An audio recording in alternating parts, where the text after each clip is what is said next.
Hello athletes, Travis here, coming to you in a little different environment, kind of wet and nasty outside, so I thought I'd bring it into the office. But I was actually working here and got a notification for a comment on one of the YouTube videos that I had posted, and I really liked this comment, and I was kind of in the middle of answering it when I realized it would actually make really good content for a video. And so this comment came from Ben Bialek, or Bialek, and Ben is essentially asking about suggestions on how to structure a weekly training cycle within the base building training phase.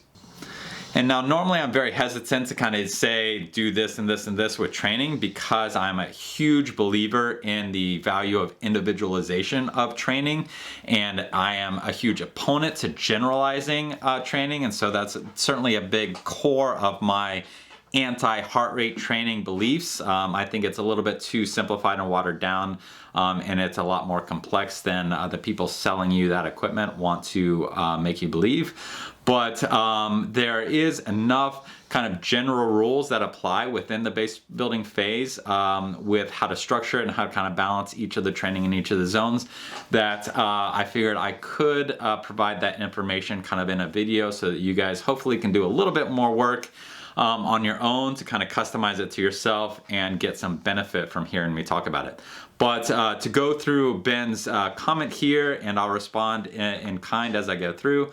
Thank you for making these videos. I found it really interesting that you mentioned how the training time should be split within the base building phase. I heard in previous video that you believe in alternating more taxing days with easier, shorter recovery days to create the strongest adaptation. All right, so definitely very well paraphrased there.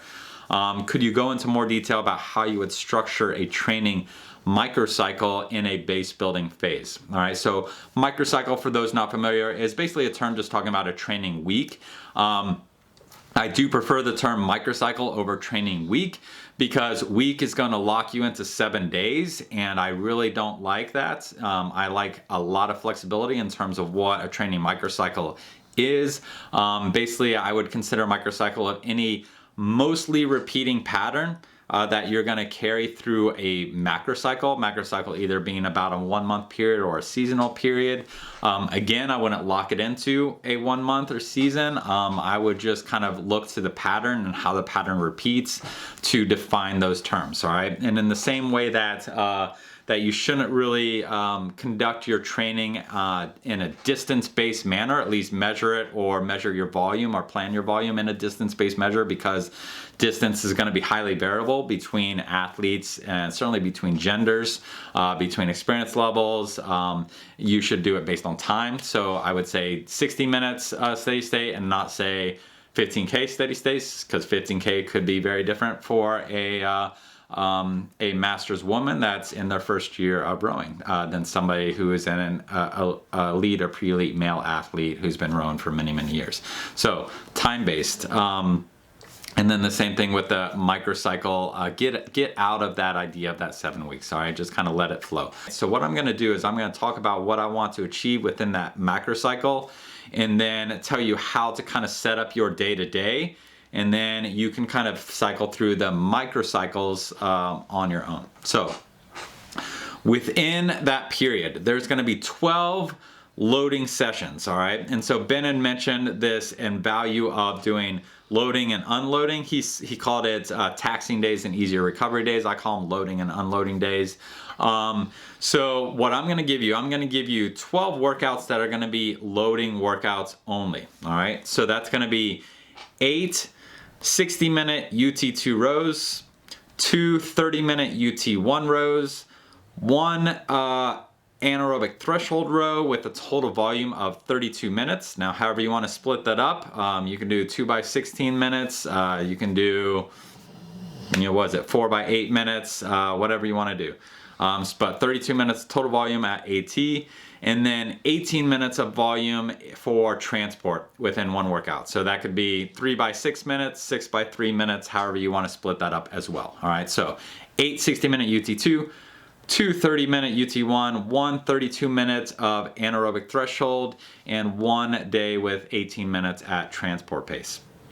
All right, so that's 12 workouts. Now, you are not going to complete those 12 workouts in 12 days. All right, you're going to take a varied amount of time to accomplish those loading days. All right, and so how you want to split that and how you want to approach your loading days on a day-to-day basis is going to depend upon your body, your experience level, and how quickly you condition. All right, and this is not going to be based on what you want it to be. This is based on what it is. So you need to listen to the body, even if it's telling you what you don't want. If it's telling you you need to rest and you feel like you want to work because you want to get faster, then working will probably make you slower because you are taking the body's ability to adapt to that training away, or you're compromising the body's ability to adapt. All right, so there are going to be 4 ways that we're going to talk about balancing your loading days and your unloading days, or your taxing days and your recovery days in Ben's language. So you're going to either do rest, work, all right, in days. Rest day, work day. Rest day, work day. All right, and this is going to be a setup that is going to be very common for people who are very early in their careers, people who are coming back into training after a long break, maybe even after a short break. You'll do this for 1 or 2 weeks before settling into a more frequent loading pattern. Certainly people who don't have a history in athletics that are coming into the first time, either a young athlete who's spent a lot of time playing video games and not a lot of time out playing soccer or little league, or an adult who just hasn't been exposed to sport before and is trying to get into a healthy lifestyle. Maybe someone who has some health issues, is overweight or is obese and is trying to get back into activity, then this structure may work. And at the extreme, you might even start, if you are very kind of coming back in from illness. For example, when I was coming back from chemotherapy for the cancer that I had 7-8 years ago, then maybe for me it was 4 days of easy work and with 1 day of kind of taxing work. All right, so listen to your body, but we're going to say all of those can encompass the work, rest setup. All right, with adding as much rest as you need to.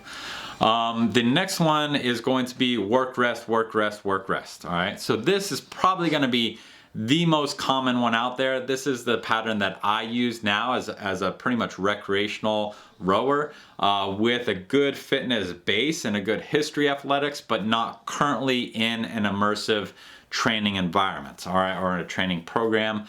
So spend a day working, spend a day taking it easy. Spend a day working, spend a day taking it easy, all right? And you can be competitive at this phase. Certainly this is the type of training I was using when I set world records on the indoor rower earlier this year, but admittedly those were not as competitive as they should have been. Those weren't records held by elite rowers. Those are basically records held by other recreational masters rowers. All right, but still I was able to go pretty fast on a work rest. All right, the next one is going to be more if you are immersed in a competitive training program, you are very fit, you have a good background in training history, and that's just going to be work, rest. All right, so that is just somebody who's going to recover a lot quicker. When you are doing your back-to-back work days, I would say that the first day is going to be less stressful than the second day. So maybe you would do a UT2 steady state on the first day, and then you would do either a UT1 or a transport or an AT workout on the other day. All right, and sometimes you're going to do 2 UT2s and then rest, which is fine. But I would not recommend doing a transport day and then a long steady state day and then a rest day. All right, get a little bit of ramp there in terms of the stress and the taxing that your training is going to be if you're doing that. And then the fourth option is just a mixture. All right, and again, listening to your body, making decisions based on what you're feeling and not what you're hoping for or wishing. All right, don't get into this lull of like, the harder I work all the time, the faster I'll be. No, your body needs to recover. And your desire to be fast is not going to change the reality of where your body is conditioned at any given time and how much recovery it needs to take full benefit from your workout. All right, so I especially give this advice to older masters athletes.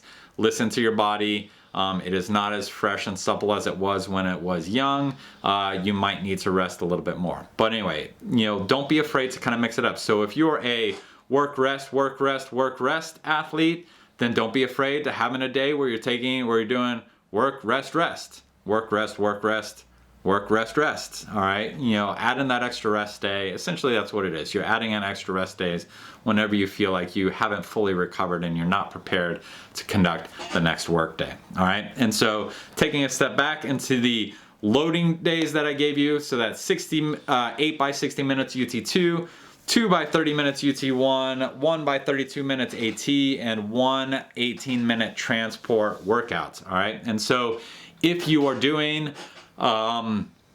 work, rest, work, rest, work, rest, it's going to take you 24 days to complete that. If you are doing work, rest, rest, then it's going to take you 36 days to complete all of those loading days. If you're doing work, work, rest, then it's going to take you 18 days to complete those loading sessions. All right, and on those easy recovery days, if you're rowing, I would say maybe 20 to 40 minutes of just very light conversational pace rowing. So that could be zone 2 for the majority of people. You know, zone 2 is a conversational, very relaxed pace for you. You could be doing an easy cross training on those days. Maybe you can go for a run. You know, whether you're doing 20 or 40 minutes, you know, if you're a much fitter athlete, then maybe 40 minutes is better. If you're less fit or less conditioned, then 20 minutes might be appropriate. Maybe if you're hiking or doing a trail walk, 40 minutes would be good. But if you're running, then maybe 20 minutes would be good. All right, so you figure out what is regenerative for you and is not going to create a training stimulus. All right, so you are definitely going to finish those recovery days feeling invigorated, not feeling stressed. All right, so that's important. And then at the end of Ben's comments, he asked, how would you factor in cross training and strength training into these higher and lower intensity days? All right, so strength training, I would say I would approach from 2 places. All right, so you can split your strength training into training that's meant to condition versus training that's meant to improve your strength. All right, so let's split that into training for maximum strength, training for muscular endurance, or training for adaptation and conditioning. All right, so anatomical adaptation training.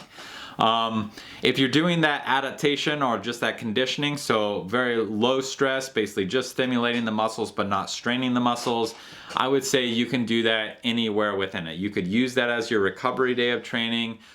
You can add it as a second workout to a loading day. All right, I wouldn't add it as a second workout to an anaerobic loading day, so AT or transport, but you could add it to either UT1 or UT2 training day as a separate session.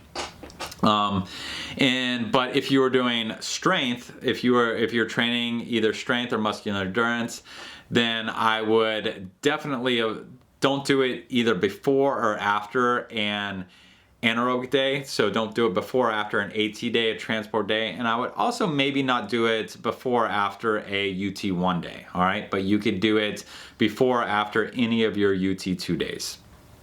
And then the other question, cross training. Cross training kind of depends. If you're using cross training as part of your recovery, then just take it easy. You know, just make sure that you're not being competitive with it. All right. So if you're going to consider a game of soccer as cross training, then don't be going hard at it and consider that recovery just because it's not rowing. You do maybe need to have a little bit of a conversion factor in there. And so if you're doing your cross training as one of your loading days, and let's say you're replacing 60-minute UT2 row with a bike, then generally the conversion I would say for biking is going to be 2 to 3 times the volume. So if you were going to do 1 hour row, then you need to do 2 to 3 hours of cycling to get the equivalent training effect. And I would bring the intensity down. All right, so I would cycle at a long slow distance, which is the appropriate training intensity for the most of endurance and cycling. If you want to keep the same effort level on the bike as a UT2, you could, but then I wouldn't do that. Like, then you're not taking advantage of the bike if you're doing that. So, and then running, I would convert running as maybe about anywhere from 2/3 to maybe 4/5 of the volume of rowing. So a 60-minute row would maybe convert to about 35 minutes to 50 minutes of running. Would be equivalent training stimulus. And I think that answers the questions there. And so if I missed anything, if you guys aren't able to extrapolate from that, then let me know. The goal there was to give at least the structure so that you can extrapolate. So if you're like, well, I do 30-minute UT2s instead of 60-minute UT2s, well then half of all those numbers, all right? And the half of all those numbers are your loading days. If you're training twice as much, you know, then I wouldn't necessarily do 8 2-hour rows, but you can kind of mix it up and do a lot of 100-minute rows, a lot of 90-minute rows, a lot of 80-minute rows, and every once in a while do maybe a, you know, 120 to 150-minute row, which I think you should be doing. If you're at the elite or pre-elite level, you should be doing that once every week, or maybe 3 times every 2 weeks. And then for the AT and transport, you need to kind of, you need to do a little bit of work and figure out what's appropriate for how you want to split that up, all right? You know, so for if you're doing 18 minutes of transport, you know, do you need to be doing 3 by 6 minutes with 10-minute rest, or 8-minute rest, or do you need to be doing 6 by 3 minutes with 4, 5, or 6-minute rest? So you can do the work there, but hopefully that template helps the majority of you out there, and to kind of set up a general training phase within the base building period. So that's it. This is Travis signing off. If you guys got questions, comments, throw them below. Please like this video if it helped, share it if you think other people will benefit from it, and subscribe to the channel if you have not done so already.